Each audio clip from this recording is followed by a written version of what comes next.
যিকোনো এনকাউন্টাৰ, যিকোনো police custody, যিকোনো মৃত্যু এটা গ্ৰহণযোগ্য কথা নহয়।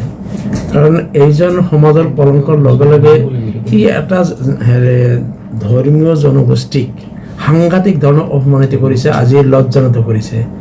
মই ক'ম যে পুলিচৰ ব্যৰ্থতাক ঢাকিবলৈ এই কথাবিলাক ৰাজনৈতিকৰণ নকৰি দোষীক ষ্ট্ৰং পানিছমেণ্ট দিব লাগে। কিন্তু পুলিচ কাষ্টডিত মৃত্যু হোৱাটো কেতিয়াও গ্ৰহণযোগ্য কথা নহয়। ইয়াৰ দ্বাৰা পুলিচৰ ব্যৰ্থতাহে প্ৰকাশ পায়।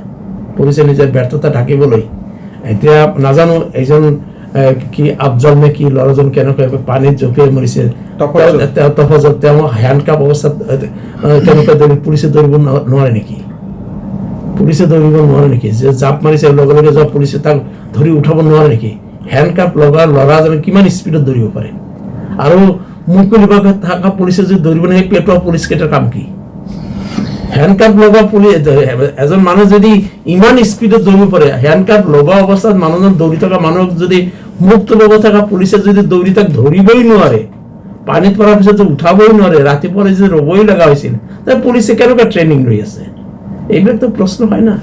মই মৃত্যুক জাষ্টিফাই কৰা নাই, প্ৰশ্ন আহি যায়। পুলিচেতো চাৰ্জশ্বিটটো তেনেকৈ বনাব পাৰে, গোটেই ইভিডেন্সখিনি, ডকুমেণ্টছখিনি তেনেকৈ প্ৰিপেয়াৰ কৰি তাক তেনেকুৱাকৈ ইমপ্ৰিজনমেণ্টৰ ব্যৱস্থা কৰিব পাৰে। চৰকাৰে আইন প্ৰণয়ন দ্বাৰা তাক মৃত্যুদণ্ড দিব পাৰে, তাকে নকৰি পুলিচৰ বুলেট কিয় ব্যৱহাৰ কৰিব লগা হয়?